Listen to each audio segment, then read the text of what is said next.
Caitlin Clark, let it be known, she does not like this Stephanie White offense, how these players in the WNBA don't even know where to move or how to move or where to cut. And that leads to a lot of her turnovers. And she also states how much she misses Lisa Bluder. And I think all of us Indiana Fever Caitlin Clark fans prefer if Lisa Bluder was the head coach of. Caitlin Clark's biggest enemy in the WNBA doesn't wear an opponent's jersey. It's the person on her own bench, holding the clipboard. While she's shattering records and selling out arenas, a silent war is being waged against the very soul of her game. She was a force of nature at Iowa, unleashed, unpredictable, and unstoppable. Now she's being locked in a cage by a coach and a system that seemed terrified of her own brilliance. This fight to control her is not just hurting the team. It's threatening to sabotage the biggest star the league has ever seen right before our eyes. I mean, what's going on here? And I'm sorry, but if Stephanie White's supposed to be this all-world coach, you're not going to show up to a game against the Phoenix Mercury with DeWanna Bonner playing on the other side after what she did to the Indiana Fever franchise, and you show up there and somehow the team is lifeless? Sophie Cunningham coming back to Phoenix and the team is lifeless? That is the coach. To understand the conflict, you have to go back to Iowa. When Caitlin Clark stepped onto the court for Coach Lisa Bluder, she wasn't just given the keys to the offense. She was handed the keys to a Ferrari, pointed towards an open highway with no speed limit, and told to floor it. Bluder understood a fundamental truth that seems to have been lost in the professional ranks. You do not tame a force of nature. Instead, you build a system that can harness its incredible power. The Iowa offense was a masterclass in organized chaos, a beautiful storm designed specifically to unleash Clark's supernatural court vision and her audacious, limitless shot-making. Every possession was an opportunity for magic. A risky pass wasn't a mistake, it was a possibility. A deep three wasn't a bad shot, it was a dagger waiting to be thrown. A turnover was simply the price of admission for a style of basketball that was breathtaking, unpredictable, and ultimately unstoppable. This sums up why I can't stand Stephanie White as a basketball coach for Caitlin Clark. I don't think that Stephanie White is a bad coach. I don't get it twisted. She's not a bad coach at all. I just don't think she's the right coach for Caitlin Clark. So let's take a listen to this right here. This was on the podcast with Subert. But I think that's even been something like me and Steph have always talk about when we go and watch film. And even that New York game where I played really, really well. Obviously scored a lot of points. I think I had 9 assists or 10 assists that game. She was a rebound and assist off a 32-point triple-double. And is the only reason her team. Now she's in the pros, and that same Ferrari is being forced to navigate a 15-mile-per-hour school zone, complete with speed bumps, flashing stop signs, and a nervous instructor riding shotgun. The Indiana Fever's offense under coach Stephanie White often feels less like a modern basketball system and more like a restrictive driver's ed class. Every creative impulse is met with a hand hovering over the emergency brake. The system is built on caution, prioritizing the avoidance of errors over the creation of brilliance. For a player like Clark, whose entire game is built on instinct and innovation, this is kryptonite. She is being asked to color inside the lines when her true gift is to redraw the entire picture. But this shift from an open road to a choked side street was more than just a change in strategy. It was a fundamental betrayal of the philosophy that made her a star. My precious Cece, she was upset.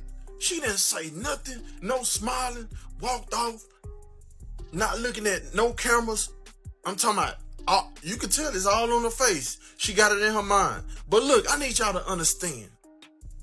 That was so embarrassing and pathetic, and the teamwork was not there. But I remember Jordan had got hurt his second year. He didn't come back into playoffs, and that playoff series was legendary. He scored 63 points in one game, but he still lost. The shadow of Lisa Bluder looms large over this entire situation, not as a coach in another league, but as the ghost of what could be. Bluder's coaching philosophy was revolutionary in its simplicity. It was built on a foundation of absolute, unconditional trust. She didn't just tolerate Clark's high-risk, high-reward style. She celebrated it. She understood that Clark saw passing lanes that didn't exist yet and calculated angles that defied geometry. She knew that to unlock that once-in-a-generation mind, she had to empower it, not restrain it. That meant accepting the occasional pass that sailed out of bounds or the heat-check three that clanked off the rim, because she knew the next one could be the game winner. The Stephanie White offense compared to what she was doing at Iowa when she took over the world. Let's take a look. At the college, like it was very similar. Like all I would attack, like we're known to have like 5 shooters on the floor at all time. Like we played with really good floor spacing, and at Iowa it was the same way. Like 4 people were on the floor that could shoot at the same time. Then obviously we usually played with a true post, but they rarely missed too. Like Mon never missed. Like Hannah Stolke was tremendous when I was there too, and even our backup post players. Like I always think about like how Coach Bluder like ran practices and things, and like I'm very fortunate looking back and like now going to like watch other colleges' practices and things like that. Like she really like was so intentional about like making sure every. Confidence isn't built by yanking a player for every imperfection. It's forged by letting a player know you believe in their next decision more than you doubt their last one. Clark herself has spoken about how Bluder's practices were so meticulously intentional, ensuring every single player knew their role. This created the perfect ecosystem for her to operate, a system where her teammates were always ready for the unexpected because they were coached to be. That is the ghost haunting the Fever's sideline. The ghost of a coach who didn't just manage Clark's brilliance but actively amplified it. It's a constant, painful reminder of the freedom she once had and the creative suffocation she now endures. In over 10 years, and Caitlin Clark has something to do with that, man. They was 8-5 with Caitlin. At the end of the day, no matter how many games they win, they lost more games without Caitlin Clark playing. Like, so everybody argument that Caitlin Clark is the Achilles heel, Caitlin Clark is this and that, your argument is obsolete, bro. They will forever have that notion on there, that blemish on there. Now, if they would have won more games, lost less, then you might have had. This simmering tension between player and system was destined to boil over, and it finally did in a pivotal game against the New York Liberty. On that night, Clark wasn't just playing well, she was incandescent. It was a one-woman inferno, a singular force keeping the Fever alive against a powerhouse opponent. She was on her way to a historic triple-double, torching a formidable defense with a fire they simply could not extinguish. The arena was buzzing. The comeback felt possible, resting entirely on her shoulders. Then, in the fourth quarter, the unthinkable happened. She committed 2 turnovers. In the context of a game she was single-handedly dominating, they were minor blips, the cost of aggressive play. How in the world did you hire this coach because she have ties to Indiana? What does that mean? She be icing her players. So did y'all, if y'all watched the game, y'all saw that she set Sophie for the second half until she cooled. But to the sideline, they were apparently unforgivable sins. In a move that sent a shockwave of confusion and anger through the fanbase, Stephanie White yanked her superstar from the game. One moment, she was the team's only hope, the engine of their comeback. The next, she was sitting helplessly on the bench, her face a mask of disbelief, watching the team's momentum evaporate and the win slip away. This was more than just a bad substitution. It felt like a public punishment, a stunning betrayal of the player who was giving them everything.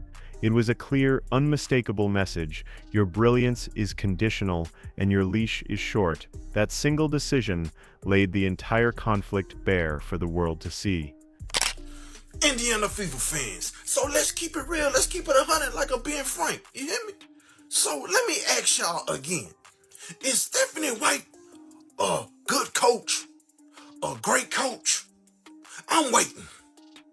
No, she not. Not even close. If anything, she puts a star in the offense. She's sucking the life out of the team, out of the franchise. And Kelly Krostoff, whatever her name is, Lyndon, you hear me? They all need to go. The benching against the Liberty did more than lose a game. It exposed a frustrating, unspoken rule that seems to govern the WNBA, a bizarre and counterproductive double standard. While Clark, the franchise's centerpiece, was benched for trying to make a game-winning play, other, more experienced players on her team and across the league are allowed to make repeated mistakes with little to no consequence. They can commit sloppy turnovers, miss defensive assignments, and contribute far less on the offensive end, yet they remain on the floor.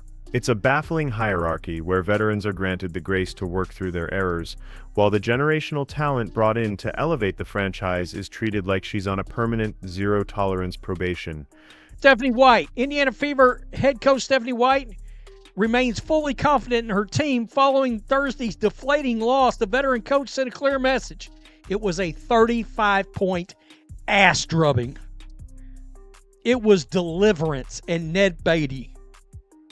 Anybody seen that? Squeal like a pig? Yeah. The Phoenix Mercury bleeped the shit out of the Indiana Fever. This isn't about paying your dues or earning your stripes. It's about actively penalizing the very creativity and risk-taking the league desperately needs to market itself.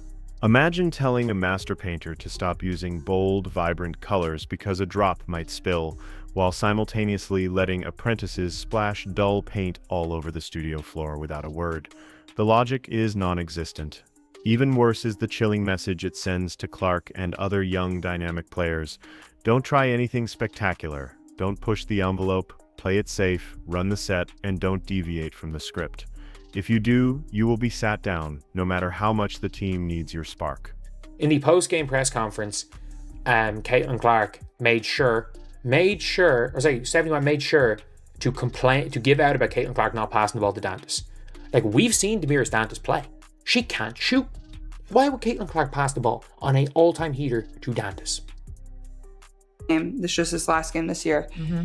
I started the fourth quarter off with like 3 turnovers in a row or 2 turnovers in a row, and Steph yanked me, and she was like this is like a learning moment. Like, you got to be able to, like, yes, like maybe it could have been there, like maybe you could have thrown a little bit better of a pass, maybe they could have caught it, but like, do we need that in this? At the very heart of this conflict is an offensive system that appears to be fundamentally allergic to risk. The Stephanie White offense often feels like it was designed not to win, but to not lose too badly. It's basketball played as a hostage negotiation, where the primary objective is to avoid making a mistake that ends up on the wrong kind of highlight reel. The offensive sets are frequently rigid and predictable. The ball movement is cautious and deliberate, lacking the free-flowing spontaneity that defines modern basketball. It's a system that treats improvisation like a technical foul. This conservative approach is the absolute worst environment for a player like Clark. Her entire arsenal is built on her ability to be unpredictable. The defense needs to be terrified that she might pull up from the logo at any moment, or thread a no-look pass through a window the size of a keyhole. Lisa Bluder always made sure people knew what they were going to do, aka she made sure people knew their role. Everybody knew their role, and that is the problem with the Indiana Fever and the bullcrap that Caitlin Clark deals with now. We got Natasha Howard coming in talking about she wanted to win MVP. Red flag. Red flag. We got Caitlin Clark, and you're talking about joining this team and winning MVP. She didn't know her role. Didn't know her role. That is the difference. We got a bunch of people on this team that do not know and understand their role. You cannot foster that kind of fear if your own coach is more scared of a potential turnover than the opposing team is of your talent. The tragic result is a generational offensive weapon being forced to operate with a governor on her engine, all in the name of a safe system that produces neither excitement nor consistent victories. This isn't a rookie struggling to adapt to the pros. This is a system struggling to adapt to a genius. It's an attempt to fit a square peg into a round hole, and in the process, it's stripping away the very edges that make the peg special in the first place. Guys, today Stephanie White has a clear conundrum on her hands, and she needs to figure out a solution to this problem before it's too little, too late. When Caitlin Clark was out with injury, Natasha Howard played well. Natasha Howard played well enough that kept us afloat along with Ari McDonald, along with Kelsey Mitchell, but Natasha Howard wasn't nearly as much of a hinder to the offense with Caitlin. Ultimately, this isn't just a Caitlin Clark problem or an Indiana Fever problem. This is a WNBA problem. The league is standing at a monumental crossroads, holding a golden ticket in Clark. a player who has unleashed an unprecedented tidal wave of mainstream attention, media coverage, and new revenue. Yet some of the league's old guard coaching philosophies seem stubbornly determined to squander this once-in-a-generation opportunity. The WNBA has a critical choice to make, and the path it takes will define its future for decades to come. Does it want to remain a league defined by cautious, methodical, and ultimately forgettable basketball, or is it ready to evolve and embrace the thrilling chaos, the viral moments, and the sheer star power that players like Clark deliver? You cannot market a player as a revolutionary game-changer on billboards and in TV spots, and then ask her to play like a conservative, by-the-book role player on the court. The hypocrisy is staggering. The league's future growth is not in safe possessions, it is in unforgettable moments. That means letting its brightest stars shine and giving them the same creative freedom that made them household names in the first place. This coaching malpractice doesn't just harm Caitlin Clark, it poisons the entire team. When a system is built on fear and the star player is constantly second-guessed, it creates a ripple effect of confusion and hesitation across the whole roster.